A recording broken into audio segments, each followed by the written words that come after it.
Welcome to the Group Dentistry Now Show, the voice of the DSO industry. Kim Larson and Bill Newman talk to industry leaders about their challenges, successes, and the future of group dentistry. Visit groupdentistrynow.com for more DSO analysis, news, and events. Looking for a job or have a job to fill? Visit joindso.com. We hope you enjoy today's show.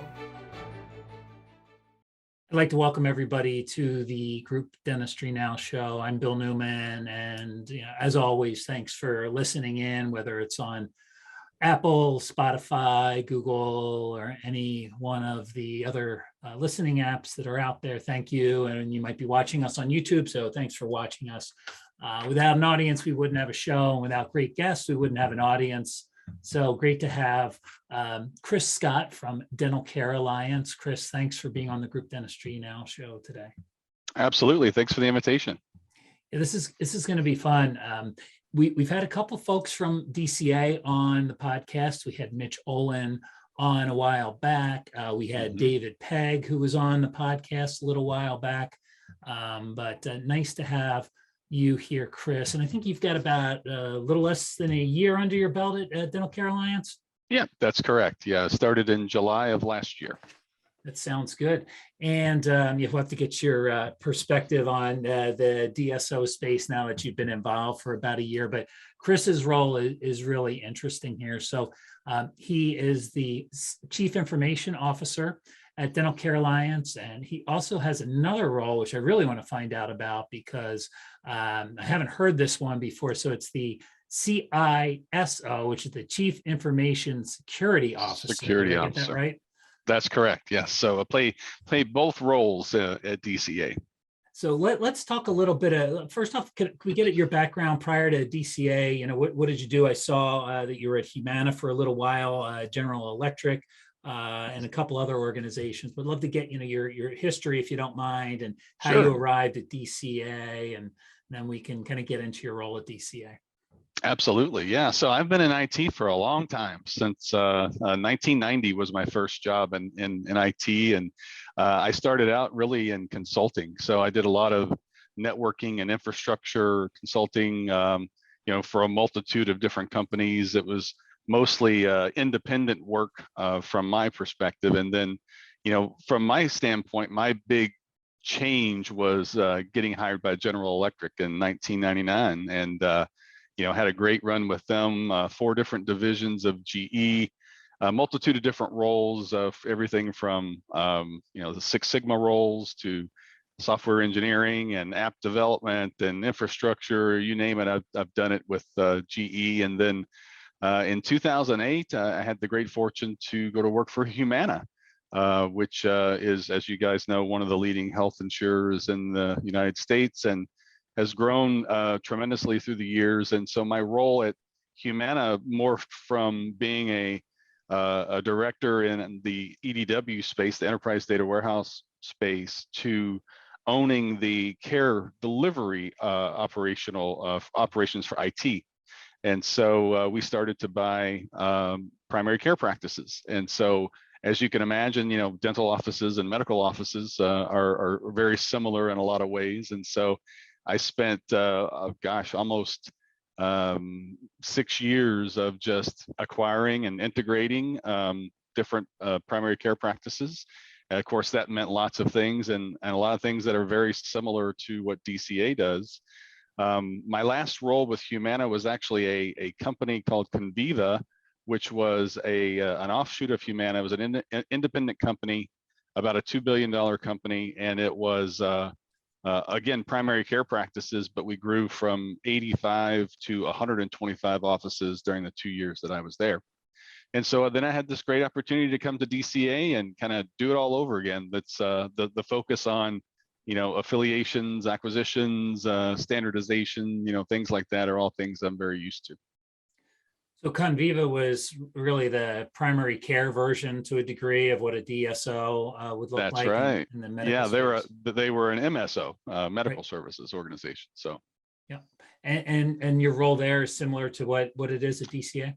Yes, I was the CIO for Conviva from 2019 to 2021, and then came here to DCA in 2021. So when you started out, like I said, you've really got, you have a couple of roles at DCA. So you've got the traditional CIO role, and then let's talk about the uh, Chief Information Security Officer and what's the difference there? Yeah, so from the CIO perspective, it's more our general IT footprint. So when you talk about networking and applications and any kind of practice management systems or even telephone systems, all of that is kind of the purview of the CIO and the strategy behind where we're going to go as an organization. And a lot of that is really around, from a CIO perspective, is what can I do that's going to build business value and make things easier for the organization to function through technology. And then the other for me has always been, how do we support the organization better through standardization? Because, and I always like to say this, the CIO, we want as few applications as possible because we want to be able to support the organization as best as we can.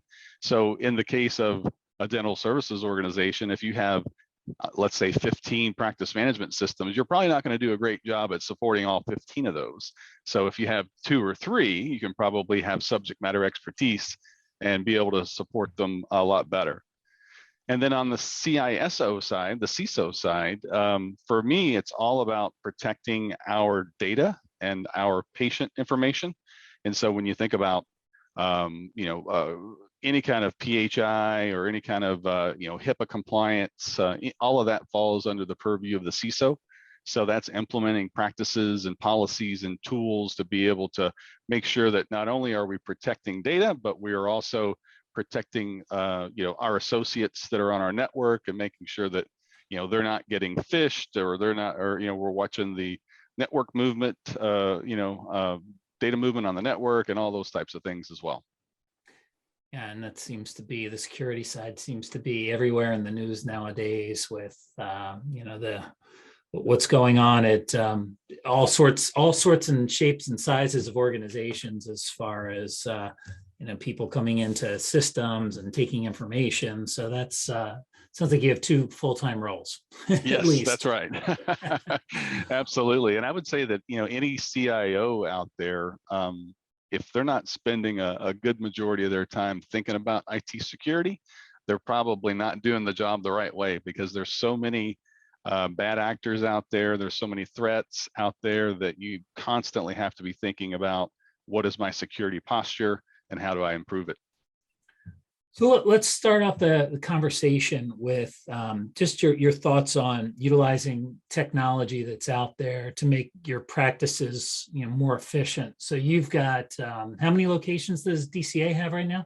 So right now we have a little over 370 locations, individual offices, and they're under a multitude of different brands. So at DCA, even though we're the DSO, we don't brand any offices DCA. They're all the legacy names that they were before we affiliated with them. Gotcha. Okay, so you're looking at technology across all 370 different locations, and that's correct. And trying Absolutely. to take advantage of be consistent. How do you scale up technology? What technologies make sense? How does it how does it help the organization, and how does it help the patients? Right. Absolutely. Yeah. And I say probably the biggest driver within the DSO space from a technology perspective is the practice management system. When you think about everything between, how we keep track of patient appointments, how we track payments, and how we track insurance and claims and all those types of things, that is the heart of the DSO, is the practice management system. At DCA, we have a strategy where we really want to get to just a handful of systems that we're able to support across the organization. So the practice in the past has been, let's affiliate with a certain brand, and then we just kind of leave them alone no matter what systems they have. But through my experience in the medical space, and also with Humana and Conviva, is that if you don't standardize on systems, then you're doing yourself a big disservice from a support perspective, because you just cannot support a multitude of different systems very well. You have to focus on 1 or 2 things, and then of course the people on your team are constantly dealing with the same things over and over with those one or two platforms, so they get very good at being a subject matter expert in it, and so they can better support the organization. So is that something that you're doing right now? And as you acquire locations or groups, they may be on a different, practice management system, and so That's then correct. there's the transition over to one that your team's more comfortable with. That's correct. Yes. And so currently, of our 370-ish offices, we have 250 or so that are on the same platform. So we have 60-something% on Denticon, which is a cloud-based practice management system. So for the most part, any of the offices that we affiliate with that are general practice, we want to eventually get them over to the Denticon platform. And so we have a roadmap between now and mid next year to where we're going through the organization and actively transitioning them to Denticon. And so from a general practice perspective, that's our strategy.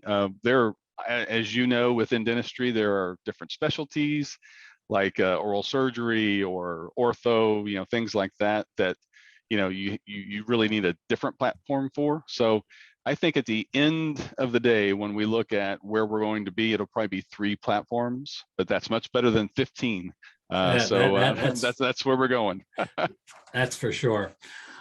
Let's talk a little bit about the communication process that you have at Dental Care Alliance right now. So talking about the patient communication process, and as you modernize that becomes more of an IT function, right? Right. Talk a little bit about that, and then are there ways that you can personalize those communications to make it maybe not feel as automated? Sure. Yeah. And actually, I do have an example there where, so when I first came into DCA, we were faced with an expiring telephony system. So all the telephone systems that we had at DCA, we were up against a hard contract date. And so at that point, I kind of went out to the universe of telecom and started to figure out what we could potentially move to, because in essence, what our legacy carrier was doing was saying, yeah, we're going to put you in the cloud, but you're still just going to have a phone. And so at the end of the day, I was going to trade a phone for a phone, which to me isn't moving us forward from a technology perspective. And so one of the products that we did a pilot with was Weave. And so we actually started to implement Weave in January of this year. And we already have almost half of our 370 offices on Weave. And so when you talk about patient communication, you talk about productivity of the staff that are at the offices, you always have to look for ways to where, you're simplifying their lives and making patient communication easier, making our associates' lives easier to use the technology. And at the end of the day, it's just going to be overall a better support process as well. So obviously, one way you're communicating with the patients is via the phone, right? So that's right. We know that one. So yep. So what else are you doing as you start to modernize? What does that look like? So definitely telephones. The other thing is texting, SMS messaging out to patient for patient reminders and things of that nature. We also text for reviews, like if you had a good experience, go online to Google or what have you, and rate us, let us know how the office is doing, things like that.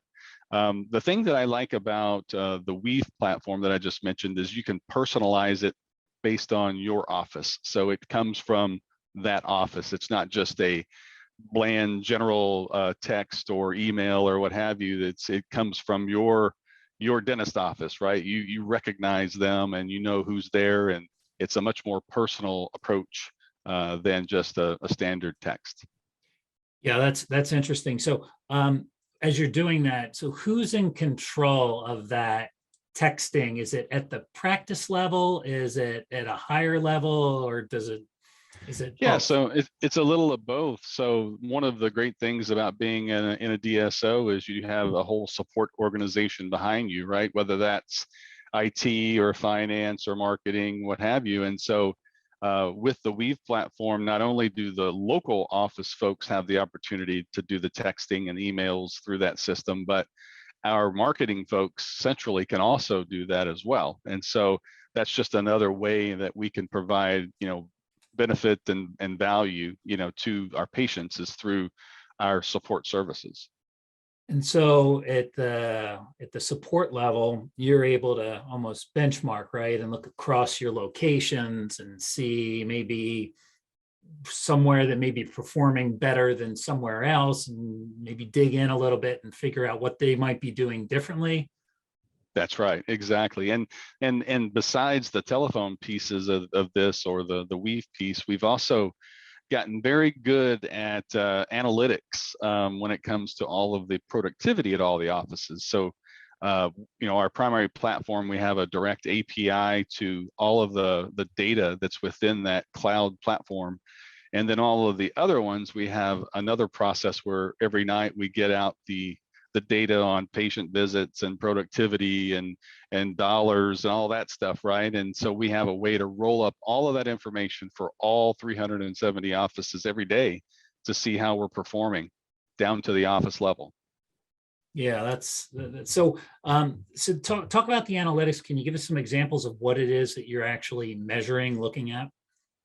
Yeah, so like when you think about the number of visits per day, in the office, how many hygiene appointments, how many regular appointments are there, also when you think about the turnaround time per se, like how efficient are we being, what kind of productivity or income for the office, are they having on that day? What's their average for the day or for the week? And then we also take all of that information and look back a year and say, okay, on this day a year ago, were we better or worse than we are today? And are we making progress? So moving from the analytics side to, you come back to the calls, the phone system that you have. A lot of DSOs seem to have centralized. They have a call center that they either run, right, but it's not done at the practice level, or in some cases they outsource it to somebody else that's doing that. What do you do at Dental Care Alliance? Yeah, so we allow all of the offices to handle their own call volume. And so I think the implementation of Weave, of course, has helped that, because when you think about this standard platform that is integrated with your practice management system and is the telephone as well, then it comes with more productivity, less time on calls, better answer rate, all those things. And so with the technology, we're driving those efficiencies at the office so that we can allow them to continue to take those calls there locally. Because I know every organization has tried a call center function at some point, and I think we always go back to having local, familiar people answering the phones is always the best approach. And it's definitely best for the patients, because they get to know, who Bill is or who the doctor is. And so they can call them directly and make an appointment or ask a question. And it's just much more personalized and not so bland, if you will, as a call center approach. So yeah, I mean, this is a great point here. And so I'm trying to think this through. So you've got people at the local, at the office, handling the calls, and in a lot of cases handling, beyond the calls, the patient communication with the texting and some other things, and the follow-ups and for reviews. Are you able to have consistency while doing things like that at the practice level? Yes, and in fact, I think that the standardizing on the platforms, that really helps to drive the experience that they're going to have, because we've optimized, like for example, in our Denticon offices, right? We've optimized the workflows, we've optimized the way they use the system, we've optimized the reporting out of the system, we've optimized all these things. And so I think those are cases where the technology is really driving the efficiencies, making things better, not only for the patients, but for the associates that are using the technology. Yeah, that's some great points. On the admin side of things, so we're still talking patient communication in a lot of cases, but on the patient intake and the scheduling, and how do you handle those things? Yeah, so the intake, of course, again, still back at the local office level. In a lot of cases, there are some things that we do with other systems that are kind of bolted on right now to facilitate some of that stuff. But for the most part, scheduling and scheduling or rescheduling or even last minute appointments, all of that stuff is still done at the local office level from a DCA perspective. Okay. And, are you able to, so there are times when people aren't in the office, right? So in that case, if somebody calls after hours, how do you handle things like that?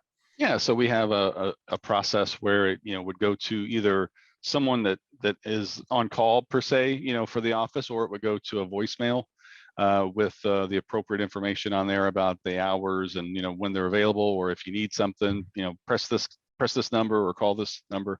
One of the things that we've noticed on the Weave side is they do have an app so that you can actually use the platform even if you're not at the office, right? You can, like, if for some reason that there's a I'll just use an example. There was a winter weather event in the Northeast, right? And so some folks that were on Weave could actually do this from home on their mobile app, but they could start to reschedule appointments through their mobile app versus having to go in and do everything there manually. So things like that, again, it's convenient, it's standard, it's standardized, it's integrated with the practice management system, and offers a lot of different functionality.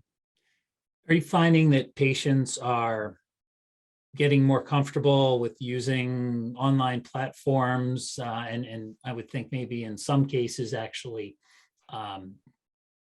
demanding it? That might be a strong word, but expecting it maybe is a better word. Yes, especially we've noticed from the texting perspective, a lot of people, it's just so convenient to get a text, appointment reminder, or even a text to pay, or hey, you can pay your bill, click this link, blah blah blah.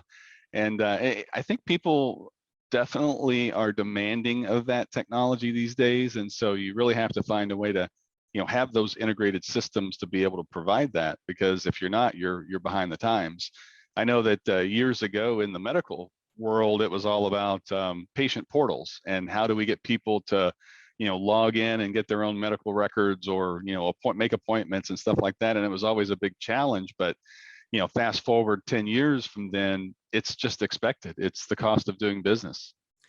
And I think COVID really, in a lot of cases, sped up that adoption where, there was fear of, being in the office, or people wanted to do as little in person as they had to do. That's right. So do you feel like that there was some adoption that came after COVID's now become a little bit, well, I'm not gonna say it's over yet, but Right. it's changed. We've become more comfortable with it, I guess. Yeah, absolutely. And I think that's across the board. It's when you look at just us in our daily lives, I mean, we expect to get things electronically that we used to find no issue in going to an office or some other building to get the information, but now everybody wants it digitally and everybody wants it at their fingertips. So I think that's another case where I think COVID has helped to spawn some of this technology and some of the advancements that have been made over the last few years. So let me just kind of go back because I want to make sure we didn't miss anything. So on the call-in side, everything is done at the practice level. As far as technology goes, patients can, they're getting text reminders as far as when their appointment is. They get a text to, if they had a great experience, to do a Google review. You also talked a little bit about they can text to pay, right? That's another. That's right. Okay. That's right. And what I've seen too, and I think we talked about this a little bit in the intro, is where is the DSO space going? And I think the DSO space and the applications and platforms are starting to integrate together. So when you look at where we were a few years ago, you had to have this application to do this and this application to do that, and you needed a different one for revenue cycle management, and you needed a different one for your practice management. And now all those things are being built into one system so that you have full life cycle of the dental office all at your fingertips. And so I think that's where we continue to go is, you're much better off to implement something where you get all of those in one versus having a point solution for every single process. So that makes it easier on the IT side for sure. You're not building bridges, right? So you don't have to necessarily worry about true. that. Yeah. It's probably better for the on the admin side, the office manager at the practice level. And then I would think that would translate to better patient satisfaction too, because everything works together. That's right.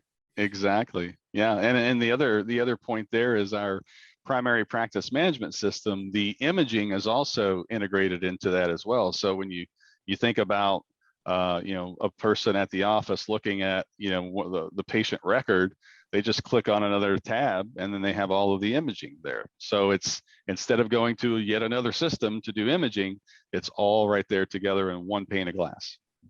That's great. Talk to me about, as we start to kind of wind down this podcast. I'm curious what you're seeing out there as CIO. What's exciting as far as technologies that you see that are maybe out there that haven't advanced completely, or some things maybe you mentioned Weave a couple of times that they may be working on, or some things that they've done recently that have really just been helpful for the group. Yeah, I think a couple of things. I mean, one, I think we're seeing a lot more of the, I guess, the Weave type of companies where they're saying, hey, not only can we be your telephone, but we can integrate with your practice management system, and then we can do all these, cool things with texting and emails and surveys and all of that stuff. I think that, that general platform is getting better and better, and I think that there are a lot of players out there that are trying to vie for, how much of the office can they consume, right, with one platform. And then there are also things that are on the horizon that we're actually piloting right now, which is artificial intelligence. So looking at, dental images and, things that the naked eye can't see, artificial intelligence can see it and can flag it, and, can at least provide it another sense of, hey, is there something else wrong here that we didn't find that we could go in and look at?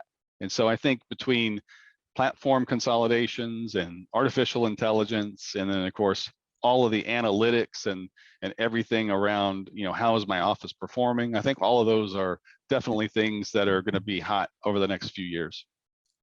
Some good stuff. Chris, is there anything that we missed before we end the podcast? This is a great conversation. I think it's important to, a couple of takeaways here. It's like not everything has to be centralized, nor should it.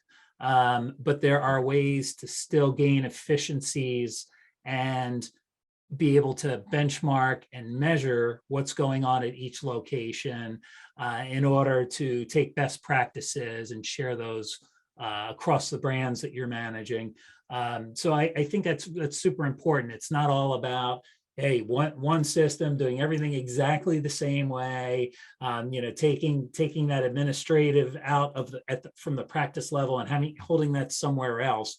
There are really good ways to do that, where you're making sure that you still have those patient relationships, which are so important nowadays. Right. So I think that's the lesson that I've learned today. Yeah, and for me, it's all about standardization, being able to support the organization, the patients and the associates as good as we can.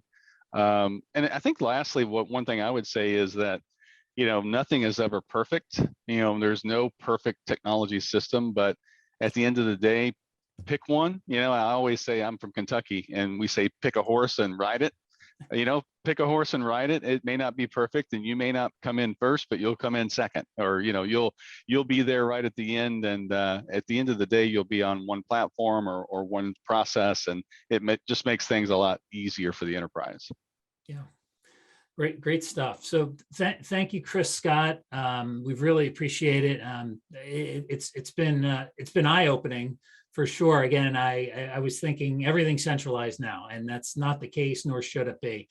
If also, we mentioned Weave a couple of times. They are the sponsor of this podcast, so just wanted to make sure that anybody that's interested in finding out more, we will drop a link to Weave and some of their information in the show notes. So if you want to reach out and find out more, you can do that.